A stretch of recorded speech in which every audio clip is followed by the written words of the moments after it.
So you know how it was nauseating? Well, it's always nauseating to hear about what the experts say.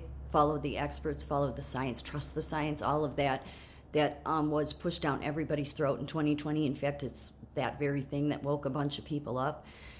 Well, Glenn Beck did an involved show today on YouTube. You can find it on his channel, Glenn Beck, about how experts came in the progressive way. Yes, the progressive liberalism, communist way. It is how we have an agency, a three-letter agency, associations, unions. We have all these layers to everything. It is taking the power out of the many, which is how our country is supposed to operate, and putting it in the hands of the few. So he shows the history of how experts came in, and it came in under a term of scientific management.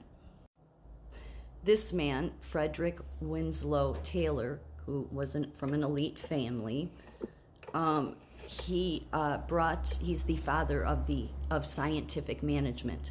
What started out and shaped the industrial manufacturing industry in the early 20th century went on to be in every area of society. That's what Woodrow Wilson wanted. Yes, he saw that this should be throughout society.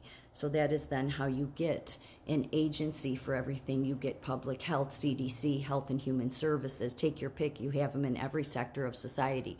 And then beyond the government level, you have nursing associations, nursing unions, and they all tie to the very same people that are disciples of progressivism. And progressivism never progresses. It progresses in the sense that it makes things worse. That's what they would consider progress, because really the people it serves is the CEO's money pockets. It does.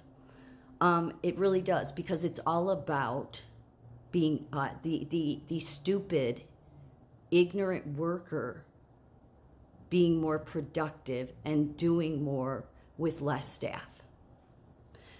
So I'll tell you a little bit about this. But this came in also that's how it came into through the science and eugenics, all of that. They wanted it all over society.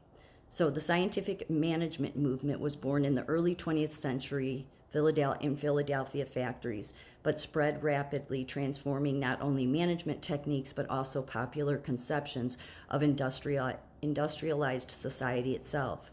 According to its founders, the system simply sought the one best way to perform any task, but its time study engineers, along with the assembly line, came to symbolize the bleak and mechanical organization of workers' lives by industrial engineers.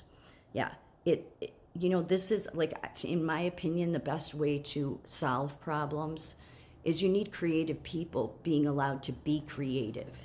But when you have all these agencies, that's why healthcare has declined, okay? It's declined for a couple of reasons. One is the CEOs expect nurses to take on bigger loads of patients.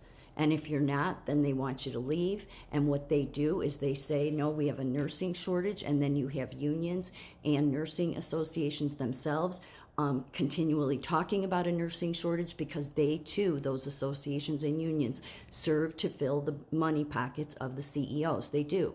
Because if nurses knew there wasn't a nursing shortage, then you might start questioning, well, is my CEO ethical at all? Well, no, I haven't seen many lately that are, because it's all about you being more productive and doing more work, and you're too stupid to know better. Yeah. And nursing associations and Magnet and nursing unions help, even if they themselves are stupid about this, help to keep people stupid. Oh, there's a nursing shortage, that's why, because then you can't blame the CEO. But no, it's all about the scientific management. Taylor believed that the scientific method of management included the calculations of exactly how much time it takes a man to do a particular task or his rate of work. Critics of Taylor complained that such a calculation relies on certain arbitrary, non-scientific decisions, such as what constitute the job, which men were timed, and under which conditions, Any of these factors are subject to change and therefore can produce inconsistencies. Some dismiss so-called scientific management or Taylorism as pseudoscience. So others are critical of the representatives of the workers Taylor selected to take his measurements. Ultimately, it didn't matter. Progressivism came in this way. It came in this way and took what our country's about, which is being in the hands of the many and placing everything, every industry, every sect of society under of a few what they call experts. Experts changed everything. And even back in the 20th century, they used these words on the public, just like they used in 2020, trust the science, so that people would be like, yeah, they're smarter than me. But when you look at the experts' outcomes of anything, they don't have positive outcomes. They tell you they do, but that's because you're expected to stay stupid and not look into anything. I mean, if you go watch Glenn Beck's show, it actually says in the, I'm reading straight from the transcript,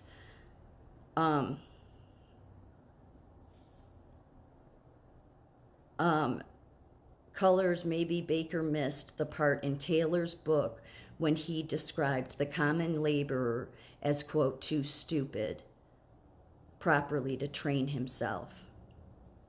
That's how they see you. So they expect to say to nurses, oh, there's a nursing shortage. And you won't look into that and find out, no, they always use that all the time. Forever and a day, American Nurses Association has said that there is a nursing shortage. They did it 40, 50, 60, they always have. Yes, they serve the higher elites, believe it or not. Quote, the art of management has been defined as knowing exactly what you want men to do and then seeing that they do it in the best and cheapest way. Yes, that's what our country's been reduced to. We used to have where there, sky's the limit, or maybe it hasn't been around for a long time, obviously, but you can't do that when you have all these agencies and decision makers deciding every little detail, because it's not in the power of the many anymore.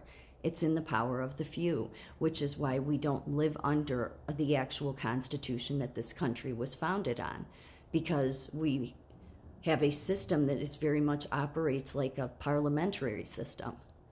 And then they just bring in more agencies, like Magnet of Nursing came in, and now they give the hospital an award if they have enough nurses that are BSN trained, totally disregarding the nurses that provide high quality care that are associate degree nurses, and we all took the same state boards. But that doesn't matter. It's not about that. It's a way to keep you stupid. Yeah, I can't be the only person in healthcare that has at times read some of these peer-reviewed articles and thought, who are these people that are writing this? It makes no sense, some of the shit they come up with. So this is a religion to these people. It is. In fact, you can see here today, Taylor's death in 1950 at age 59 left the movement without its original leader. In management literature today, the term scientific management mostly refers to the work of Taylor and his disciples, yes. In contrast to newer, improved iterations of efficiency-seeking methods, today task-oriented optimization of work tasks is nearly ubiquitous in industry.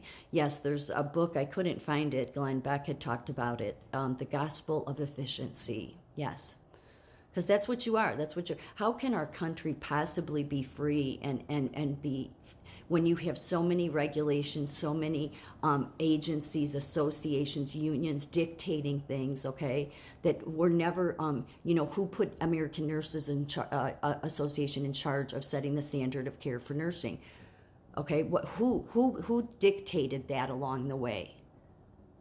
But then that's a great way to keep people down, to keep you in your place, and keep you stupid, because you'll just believe whatever they say because they tell you they're the experts. It's how you get all these ridiculous models, and because of ridiculous models and people saying, well, we can't try that even though it likely would work, and it's being creative to come up with that. We can't do that because we have to follow this scientific method. Yeah, that's the way you keep the power in the few hands and away from the many, where if you give it to the many, you'll have positive outcomes.